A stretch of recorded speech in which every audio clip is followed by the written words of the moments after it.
Welcome in, Shield Brothers and Shield Maidens, to Shield's Rest. I'm True, and today I'm joined by Frey as we continue on our class build series here in Daggerheart using the official rules. This time we are optimizing the Seraph, so let's get into it.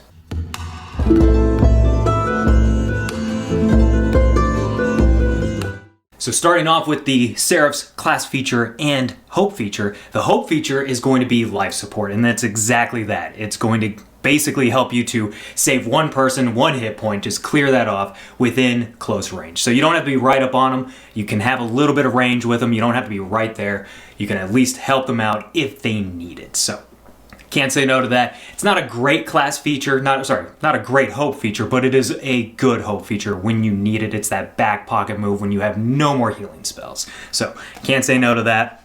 However, the class feature is actually extremely good. So having prayer dice. These prayer dice are really nice to have when you need it, especially when you need to reduce down some damage or get some hope. So essentially what you're doing is with these D4s, you're going to roll them at the beginning of each session. Each session, not a long rest, not a short rest, it is each session. So very specific on that one. But you're going to roll them, and then you can use those values based off of what you end up rolling. And that can be used to reduce the damage or gain hope. So love that, and you can do this on an ally within far range. So really and truly, it's a great class feature to have when you need to use something like that. So one thing I do want to touch on here is the spellcast trait that determines the number of D4s. It just says your spellcast trait. The reason why it does this, and something that took me a little while as I was going through and doing these builds, I didn't realize this until we actually started doing this one. It's meant to allow you to change whatever your spellcast trait is if you were to multi-class. Because when you multi-class, you get the ability to choose whatever you're multi-classing into's spellcast trait. So if I wanted to go with a Seraph Bard build, and I wanted to have my presence higher from the get-go, I can do that with the intent to multi-class into Bard, and when I do, I can take their spellcast trait as my normal main spellcast trait and completely get rid of the strength side. So this still allows me to gain the absolute most benefit I can from my spellcast trait for my D4s for those prayer dice. So if you want to change up what your spellcast trait is later on, just know you can, and that in your prayer dice here are going to be slightly affected. So might be better, might not be, but just have that in mind. But that is our class feature and our hope feature. Frey, what is your character overview and tier 1 picks? So for my build today, I'm going to be focusing on being a frontline presence, protecting the party, and a little bit of aerial combat because I'm going with the Winged Sentinel for my Seraph. Just to go over the foundation features for that. First, we get Wings of Light. We can fly, and while flying, we get the following, or get to do the following. We can mark a stress to pick up and carry another willing creature, approximately your size or smaller, and then we could spend a hope to deal an extra 1d8 damage on a successful attack. So, great little caveats to those, great little taglines, but what I'm really loving is the ability to fly. I'm going to be trying to utilize that and capitalizing that as much as I can. Then getting into the actual tier 1 and the choices for heritage, my ancestry, I'm going to go with a mix.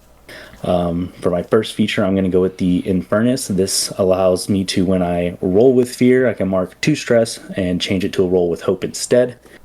And then for my second feature, I'm going to go with the Furbolg's ability to, whenever you spend a stress, roll a d6. On a 6 you get to keep the stress. So hopefully sometimes when I use that Infernus, I don't actually lose the stress that I do to gain the hope, and I'm going to have something fun to do with the hope a little later on with the build, so I want that in there just to have a little bit of extra hope gain when I'm not rolling great. So nice little interesting heritage interaction there that I kind of found during this build, so hopefully it plays out well. And then for my community, I just went with Orderborn. I feel like it fit pretty well with it, right? With the Seraph, you could go with Seaborn, of course. Those are I think we've established kind of the top 2 communities there, but go with Orderborn with this, pick my orders, get those bonuses, those d20 rolls. Then for my traits, I'm going to have my Strength at a +2, because that's our spellcasting ability, Instinct at +1, Presence at +1, Finesse at 0, and my knowledge and my agility will both be at -1, and that's because I'm going to go with plate on this one. So I'm not going to track the thresholds too much on this build. However, I'm going to try and make them a little bulkier, so I'm going to go with the full plate on this and make sure I'm upgrading that throughout all the tiers. Right. Then just for kind of a basic overview of where I'm at with the stats, Evasion is 6. That's where we'll start here, and I'm kind of losing it from the plate armor. Health's at 8, stress is at 6, thresholds are at 9 and 18. I'm sorry, health is at 7. Thresholds 9 and 18 for my full plate armor. I had 6 armor score. I'm going to pick up the tower shield, so got good thresholds, got good armor, so I shouldn't be taking too much damage. And then I'm going to go with the rapier as my weapon. It is a presence weapon, not a strength weapon. However, I'll go into it a little later in the build while I'm going to go with the rapier instead. But if you wanted to, you could pick a strength weapon to start off just a little bit stronger here in the beginning, but I'm going to pick the rapier just to have it for later on. And then finally for my domain card picks, I am going to grab I Am Your Shield, Valor, and then Mending Touch from Splendor. So I Am Your Shield allows me to protect my allies, get in the front lines, and protect them there. And then the Mending Touch just to throw a bit of healing and assist to my allies as well here in Tier 1. But that is the build I have for Tier 1. So getting into my Tier 1 and character overview. So for this particular character, I want to go with the ultimate healer. As like top of the line healer as possible is what we're going for. With a bit of tanking ability and maybe a little bit of damage here and there. It's essentially you put me in the center of the team and I'm going to try and manage as best as I can and fill those gaps. If I got to do damage, I'll do damage. If I'm healing, I'm healing. It's okay. So that is kind of the route we're taking here with this particular character. And so I do also go with the full plate, a round shield, and a hallowed axe. So we want to make sure that's our gear and starting equipment going forward. And then obviously, whether we upgrade or not is another thing entirely. But that is a great starter set because that at least gives us some protection, some capability with our thresholds, and then of course that hallowed axe being able to do that magic damage. So that way we can be the cleric we want to be and taking out those skeletons, because skeletons are, of course, resistant to physical damage, so we take the hallowed axe just in case, so we can be the cleric that we want to be. So, anywho, I also went with the Orderborn, just like you, same reasons. It's a great way to gain hope, because that is one of the things that we are going to be starved for with this build, is we need the hope. We need to try and gain it as much as we can, and we don't always want to rely on the prayer dice for that. We want the prayer dice to be for everybody else if we can, and allow for our own class features character features to hopefully bolster a lot of that. So Orderborn is a must. And then to that end, though, we also go with Halfling. Now, when I realized your build with the Infernus and the Furbolg, that's a next level thing right there. And I would also suggest that if you didn't want to necessarily go with the Halfling idea, go with the Infernus idea, because that's another way to generate hope for this build. But the Halfling is great for being able to get that extra hope at the beginning of the session for everybody in the party. So it's not just helping you, it's helping everybody else. So depends on which way you want to go. And then Furbolg, Unshakable, same thing as you, Frey. Had to go with it. I mean, come on. The ability to clear that stress, potentially anyway, not even mark that stress, I can't say no. It's just such a great feature, and probably one of the top features for these Ancestries. I'm just saying. It's up there with the Galapagos shell capability. Yeah, it's so hard to not pick it on every build. It's impossible not to. It hurts me every time. I don't know. It feels like old hat at this point, and you want to come up with obviously some interesting character ideas, but you can't beat those benefits. You just can't beat those benefits. But at any rate, I did also go with the Divine Wielder, though. So that's the main thing for this, and Sparing Touch is going to be the thing that we're really wanting from this. However, Spiritual Weapon is really nice, just from the standpoint of being able to toss that weapon. You really can't say no to that. And being able to mark a stress to hit additional targets, that's where our stress is going to be mainly used. In a few other areas, of course, but that's going to be the main area when it comes to damage. But Sparing Touch is also good. That's our starting out kind of healing ability, as well as Mending Touch, because Mending Touch is what we are starting off with our domain deck cards. So Mending Touch is a great out of combat sort of situation where you're able to help somebody else out, and then if you spend a little bit of extra time just getting to know them, you get to do a little bit better, a little bit more, So love that. And then of course the old guiding bolt, the bolt beacon. You got to have that sucker. It's a staple, it's a staple. You have to do it. It's like safe haven with bards. You kind of have to take bolt beacon when you're a Seraph. Can't argue with that. But for my traits though, I do have a +2 in my strength. -1 to agility, 0 in finesse, +1 to knowledge. I just love knowledge characters in general, and you can't go wrong with the +1 in your knowledge. And then a +1 to instinct, and my 0 in presence. We do, of course, have the 7 hit points, the 6 stress, and evasion of 7, thanks to our full plate and everything else. So that is my tier 1. What's your tier 2? All right, so for tier 2, just to, as we usually do, go through all our level up options, I'm going to increase my traits first, take strength up to +3, presence to a +2. I'm going to double up on stress and health slots for this one, so pretty basic leveling up. And then finally, I'm going to pick up an extra domain card as well. And then into the domain cards, first I'm going to pick up Bold Presence. So with this, when you make a presence roll, you can spend a hope to add our strength modifier to it, and that's just to even out those presence rolls for the social side of the house. And then next, I'm going to be picking up Second Wind. So with this, once per rest, when you succeed on an attack against an adversary, you can clear 3 stress or hit point. More often than not, I'm going to be clearing stress, unless I'm just really desperate for some help at this point. So stress heavy build, love that I'm able to clear it just off a successful attack. And if you have a success with hope, you can do it for an ally in close range as well. And then for my third pick, I'm going to go with Goad Them On. So you basically get to use a presence check to taunt the target. If you succeed, the target must mark a stress, and then on their next GM Spotlight, they have to target you, and they will have whatever action they do against you at disadvantage. So really rounding out my, I have my advantage on presence checks, I have my Goad Them On to taunt them onto me and all that stuff, so I'm feeling really good about the tank side of the house. And then for my extra domain card pick, I went with Reassurance back from level 1 ability. So once per rest after an ally attempts an action roll, but before the consequences take place, you can offer assistance, words of support, and when you do, they can re-roll their die if they need to. So like I said, really good tank presence, really good helping out the party and boosting up their rolls as well.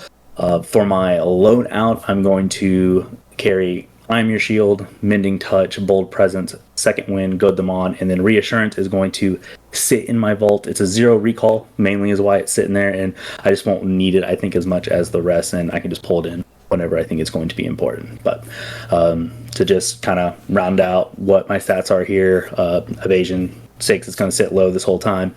Health is at a 9. Stress is at an 8. Thresholds, I'm up to 17 and 32 if my plate has been upgraded right. Armor's at an 8 if my shield is upgrading. So very tanky, very beefy, liking where it's at there for tier 2. That is a great tier 2. My tier 2, however, unfortunately, I'm not as presence heavy as you are, and I know I'm going to need that at some point. I am trying to go with this healer that is more the intelligence side, but I also want to bring a little bit of that good bedside manner. So I did go with 2 different trait increases here. So I did increase my strength to +3, my knowledge to +2, and then I took my instinct to +2 and my presence to +1. Just in case if we needed a little bit of a plus in that aspect, we're going to have it. And besides, tier 2 is always a great time to take an additional trait increase, I have found. There's not a lot of great options here at tier 2, so you might as well get that extra trait increase while you can, I think. And then I increased my HP by 2, so we're now at 9 for our HP, 8 for our stress, because I also increased it by 2. Our evasion is still, unfortunately, a 7, but we're just going to lean into that. We're going to accept it. So, yeah. But for my domain deck cards that I did take, I had to take Healing Hands. You can't be a healer without Healing Hands. Otherwise, what are you doing with your life? And then I also took Lean On Me.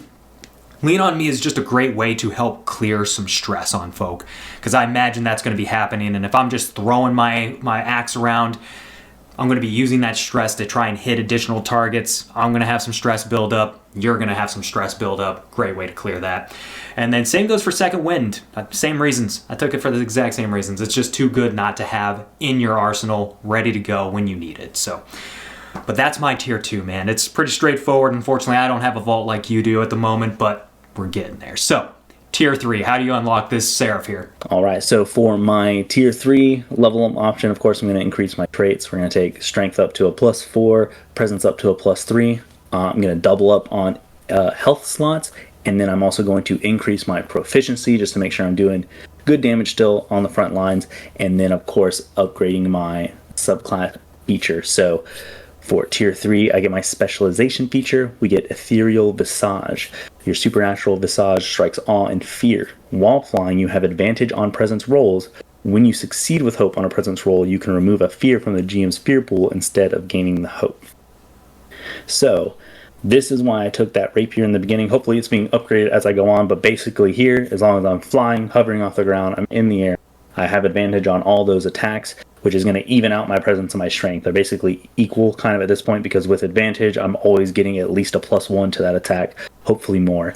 And then when I succeed with hope on the presence roll, I can remove that fear instead of gaining the hope. This is where I can try and use my Infernus verbal kind of spinning stress to gain the hope. And now that I have a hope on the presence roll, which all my attack presence roll can try and burn through fear, right? So it's kind of a quick way if I want to like burn bright real quick and try and take all teams fear die if we're really hurting. I can kind of like burn myself out and try and even out the playing field. So it all kind of like plays together in this one, and that's where that Ancestry kind of loops in with the specialization feature here in a really nice way. And then for my domain cards, first I'm going to pick up Armorer. So while you're wearing armor, you gain a +1 bonus to your armor score. And during a rest, when you choose to repair your armor as a downtime move, your allies also clear an armor slot. So just, again, bumping up my survivability here with this card in hand, and help my allies a little bit as well. If I had a particularly hard battle, help them clear an armor for free when I'm repairing my own. Next, I'm going to take Rise Up. With this, I gain a bonus to my severe threshold equal to my proficiency. And when you mark 1 or more hit point from an attack, you can clear stress. So more stress management and more survivability, increasing my thresholds. So also why I'm increasing my proficiency, just because it's going to directly help my threshold increases as well. And then finally, I'm going to pick up Restoration. So nothing from level 7 here. I'm going to pick up 2 level 6s. After a long rest, place a number of tokens equal to your spellcast rate on this card. Touch a creature, spend any number of hit points to clear 2 hit points or 2 stretch for each token. When you're touching the creature, you can clear the vulnerable condition or heal a physical or magical ailment, depending on the GM. And when you take a long rest, clear all of the tokens. So a little bit of healing on my end, not nearly as much as you, but have a little bit to help out the party there. Clear some health, clear some stress. I'm also going to swap out domain cards as I go through here. So probably at level 6 and 7, I'll swap these out. I'm going to take Second Wind, and I'm going to move that over to Body Basher just to pump up my damage a little bit. And then since I have Restoration, that's going to be my bigger heal. I'm not going to carry Mending Touch with me anymore. I just want to have one heal in the pocket, so to speak. And then I'm going to swap over, and I agree with you. You should always have Bolt Beacon. I'm going to pick it up now. I just took it a little later on in my career. But swapping those cards over. So now my loadout looks like I Am Your Shield, Goad Them On, Rise Up, Body Basher, Restoration. In the vault, I'm going to keep Bold Presence, and I'm just going to pop that in like maybe when we're in town. I know some social situations or negotiations are going to come up just to have that with me. A Bolt Beacon, I really just have that for if I need some range, because that's my big gap as far as offense goes. I don't have any range. I can get to them, but if they're outside of my movement, I have no way to attack them. So Bolt Beacon comes in for that if I have a lot of ranged targets. Armorer is sitting in the vault, and I'm just popping that in more so if I know we're going to go a long time without maybe town visits or just limited rest opportunities, just to make sure that I am helping kind of clear armor for everybody, and I have a bigger extra armor score in the bag, just because I know I'm going to need that extra bit to get through whatever it is we're going through. And then of course Reassurance is there for the party skill challenges, because it's more so helping them out. So if some skill challenges are coming up ahead, or if I predict those, I'll pop Reassurance into the loadout there. But overall, my health is up to an 11, stress is still sitting at 8, my thresholds are up to a 22 and a 46, armor 10, 11 with armor if I have it in my loadout. So again, I feel like getting pretty tanky, not as tanky, as our Guardian builds, I think, but pretty close. Definitely have a good bit of armor as well. So I think it is rounding out to a great tank. Very nice. And I suppose your build can be redeemed now that you took Bolt Beacon. I'm okay with it. I bless it. It's fine. My tier 3, however, I did actually not only increase, obviously, to the specialization and do the customary trait increase, but I also got a proficiency increase in there, because I'm realizing you're going to want to be able to do a little bit more damage when you're not healing, because healing is going to be something that's happening all the time. So obviously if we're tossing around our axe or whatever melee weapon we have in our hands and we're going to be using that spiritual weapon capability, we want to be able to do at least something worthwhile as far as damage is concerned. So another proficiency is not a big deal here. We definitely want to make sure we got that in the back pocket for when we do that damage. And then we also increase our stress twice, because again, we want to make sure we've got plenty. So that goes to stress 10, our HP is still a 9, and our evasion still sticks at a 7. So love that. Our trait increases though. We go to a +4 with our strength and then a +3 with our knowledge. So love that. For the subclass feature, however, for that specialization for the Divine Wielder, we get Devout. And this basically allows us, when you roll your prayer dice, you can roll an additional die and discard the lowest result. And this is when we're trying to gather all that up for the beginning of the session. And then additionally, you can use your Sparing Touch feature twice per long rest. But I do go back down to tier 4 for my domain card pick here to start off with. Support Tank. We just want to be able to help people out, you know? Get a few, like a re-roll in here and there when needed. So especially because we're going to be within close range of all of our allies for the most part. We're going to try and be anyways. So support tank is a great way to go about that. I also took Rise Up though, because I wanted that severe threshold increase, but not just the severe threshold increase. I also wanted the when you mark 1 or more hit points you from an attack, you clear stress. I also wanted that. We wanted to get a little bit more of that stress management in there, just to really be sure that we're going to be okay. And this is why you can probably take the Infernus Ancestry feature, because you're going to really want to be able to gain that hope. And if you're just going through all this stress and you get into a combat encounter, you're going to be clearing more if you've got Rise Up in your loadout. And then I also took Restoration. Restoration was just a no-brainer. You got to have it. No matter what Seraph class, no matter what Seraph type you're going with, you just got to have Restoration. So for my loadout, I've got Bolt Beacon, Second Wind, Healing Hands, Rise Up, and Restoration. So plenty of healing capability and even damage capability here. And then in the vault, I've got Lean on Me. That can kind of come in when Second Wind gets done. And then Support Tank, basically also when Second Wind is done, it just depends on what is needed. So that's an easy swap in for that one in particular. And then Mending Touch for just kind of the post-battle situation. So when you need to spend some time and actually have that out of combat moment, you can do so. But that's my tier 3, man. What is your tier 4? How do you round this out at the end? All right, tier 4. Again, increased traits, strength at 5, presence at 4. This is where I'm going to double up my stress slots to bump those back up. Now that we're getting towards the end of the game, I want to make sure that my stress is rearing and ready to go for any challenges we have. And proficiency bonus boosting up as well. And then, of course, rounding out with my last subclass feature. So for the mastery feature, we get 2 here. We get Ascendant, so we gain a permanent +4 bonus to our severe damage threshold.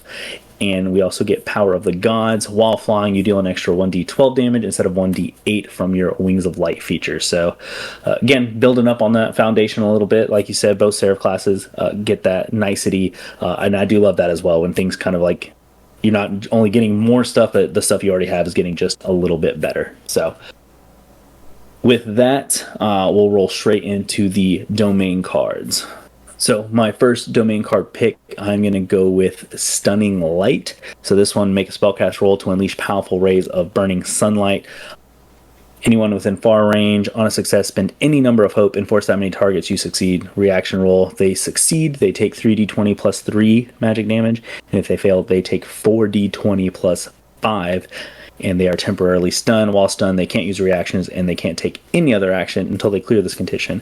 Again, playing into where I kind of control the fear, to clear conditions for the GM, I believe they have to spend fear to remove those temporary conditions, so I'm now double dipping into trying to just burn through that fear as much as possible. So my role has kind of evolved more so not only in taking hits, but now I'm trying to take away options from the GM. So every GM's dream player here.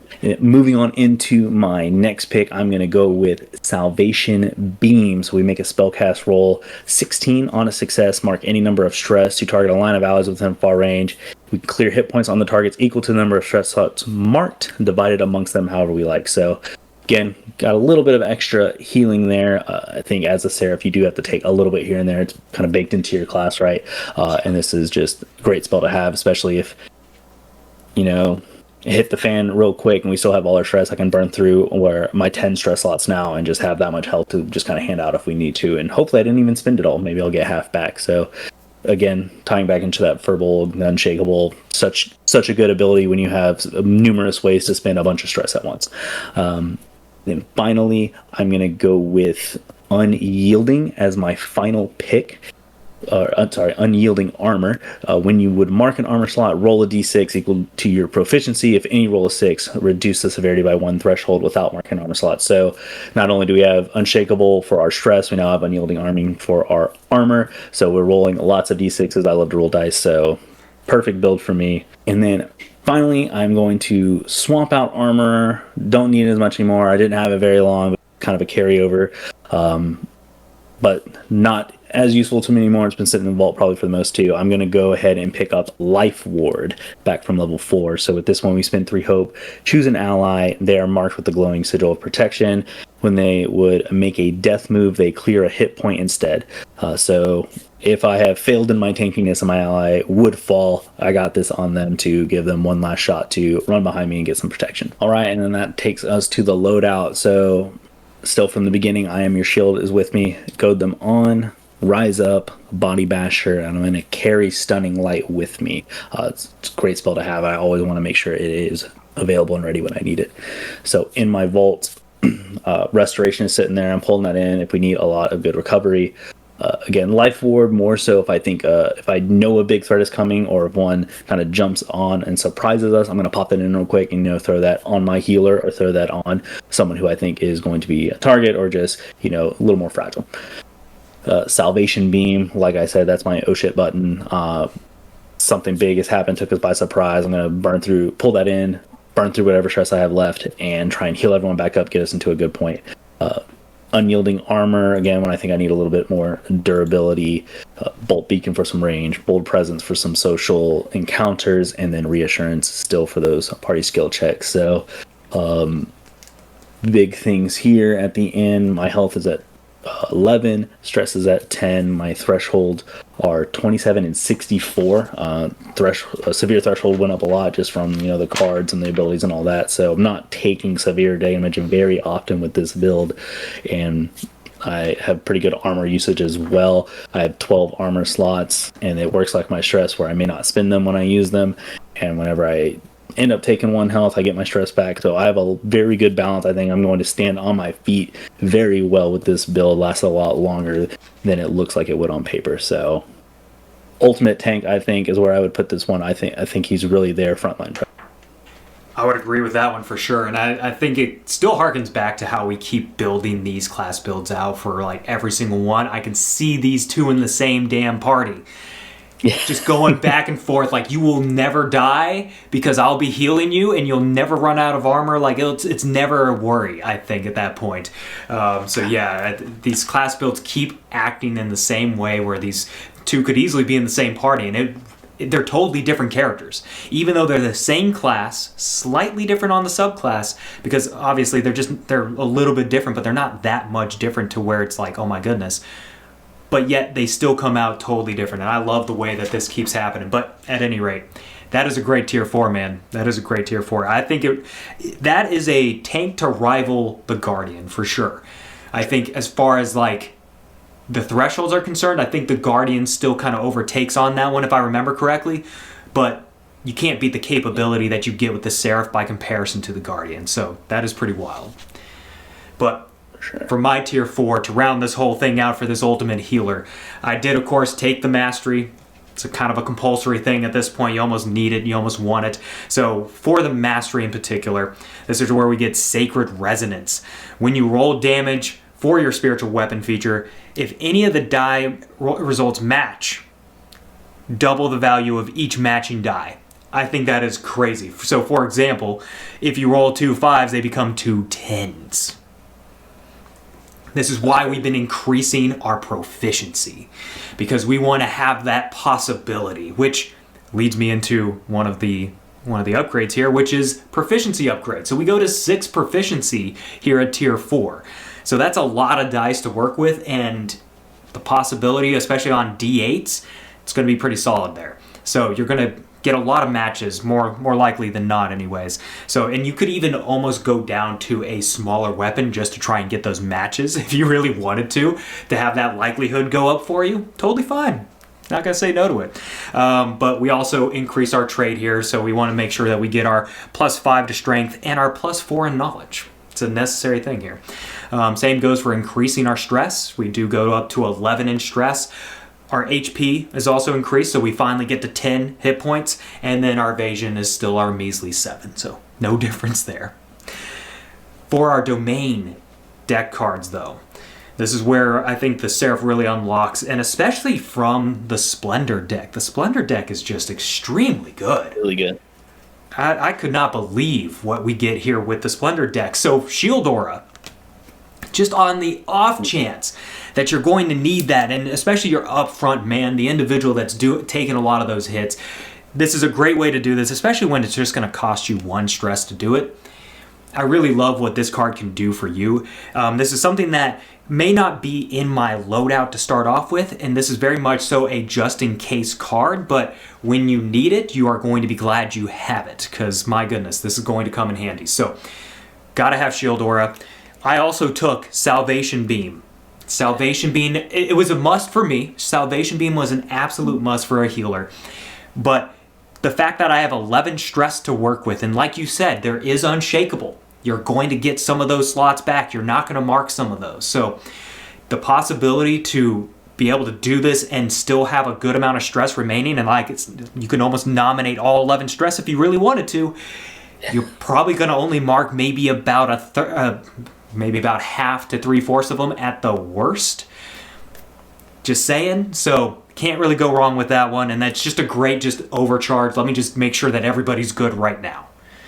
So love that. And then Stunning Sunlight, just like you said, gotta have it. The damage is insane. The way that you can condition them and basically put them into a temporary issue forces the GM to make some hard decisions real quick. And if you have these 2 characters in the same party doing Stunning Sunlight, one right after another almost, you could really wreck your GM's day. I'm just saying. So, for our loadout, we've got Bolt Beacon, Second Wind, Restoration, Rise Up, and Salvation Beam. The Vault has Mending Touch, Lean on Me, Support Tank, Healing Hands, Shield Aura, and then basically Stunning Sunlight is going to be sitting in the vault for those just-in-case moments, because again, we can spend that stress. That is perfectly fine. And so for a lot of this, for like my Mending Touch, again, it's going to be for the after action, combat's done, let's get into this. I will be using either Lean on Me or Support Tank in conjunction with Second Wind, like I said before. Healing Hands can come in with Restoration, so not really too worried about that. I will always have something to heal with. And then either Shield Aura or Stunning Sunlight can replace Bolt Beacon. It just, again, depends on what's needed. Do you need the damage? Do we need to shield somebody and make sure that we're mitigating damage? What do we need exactly? So that is the loadout and vault here for Tier 4. Really fun build, man. Really fun build. I love the Seraph. What did you think of the Seraph in the end? It's a top for me, I think. It's I think top 3. I loved the Seraph. Like I said, I love the Paladins are always one of my favorites. And I think the Winged Sentinel in particular plays to the Paladin side very well. I just kind of want to tag onto what you were saying on we always have builds that work really well together. And I think that just plays into the game itself, where I think a lot of players they struggle with, oh man, well he's already picked a Seraph, so I probably shouldn't either. That I don't think is a problem in this game. No. Even within the same subclass, we could both do Winged Sentinels or both do the Divine Wielders and still end up with completely different builds. Divine Wielder, I think could very well play into a damage roll as well and not take any healing and still perform very effectively. So I think the Seraph highlights that the most, where it's like you said, it's still the same class, two completely separate builds. We didn't really have a lot of overlap in domain cards either, unless it was like those must picks, right? Like Stunning Sunlight, Yeah. Because everyone's probably going to pick those. So yeah, I think the Seraph is really great in that there is a lot of build options and a lot of variety. You could have probably a party of Seraphs, and they could all be 4 completely different play styles, and there'd be no overlap. So really enjoyed it. I really liked the Seraph, and I like the way it all tied together with the heritage, ancestry, and all that. When I found that nice loop, that was the first time. I'm sure we'll find more that will click, but I think this was the first time where I was like, this was like everything just built and played together very nicely. Yeah, when you told me about that, that just blew my damn mind. I was like, I'm sorry, what now? We're just creating this font almost of hope coming through. It's not as good as like it was back in 1.5. I think it was the Midnight Touch card that just wowed me with that, because every single time the GM gained a fear, you gained a hope kind of thing. It's almost to that level where as long as you're rolling with that, you can just spend that 2 stress to get that hope. It's almost like a cup overfloweth with hope, almost. Like you're just making sure you're not losing that hope. And I think that's such a great part about this. And I will say the Seraph is so refreshing. As much as I love the Paladin and I love the Cleric from D&D, the Seraph is actually really refreshing because it feels more like you're there for the party. You're doing the good deeds, you're doing the good things with the group and for the group. There weren't a whole lot of options for that outside of perhaps Bless, and then like maybe a small few things, but you had to cast spells in order to get that. You didn't really have a lot of features that aided in that sort of team play mentality. So this has been very refreshing to have the Seraph come through and really say, no, well, let's kind of rethink this a little bit. And I would love to see a whole party of Seraphs. That would be nuts. That's just the A team. You'd have to hit them with all one tier above adversaries than whatever they're currently at, because there's no way you're going to do anything to them at that point. I'm just saying. Or you got to hit them with like a ton of necromancers and just swarm them just to kill them just because. You just got to kill their vibe, because you're not going to burn through their armor and stress and Especially if they build it right and you got like 4 of them in a party, that's just like impossible. So yeah, but I think this is a great build. You can't go wrong with the Splendor deck. You can't go wrong with the Valor deck. Like that is such a great combo here in Daggerheart. It's insane. But I do like that they have mitigated down the amount of hope that you can gain. It's really a matter of how you play it and how you build it. So if you want to optimize the Seraph, you totally can, and you see exactly how to do so. But that does not mean you have to, and you're still going to have a great time. Even if you take the worst picks possible that make no sense in combination with each other, you're still going to have a great time as a Seraph. So, yeah. Love that. I cannot wait for us to finally get into the Sorcerer, because I really want to know, is the Sorcerer still a disappointment? So that's going to be on the horizon for us here. So that is next. So until the next one, keep that shield wall strong.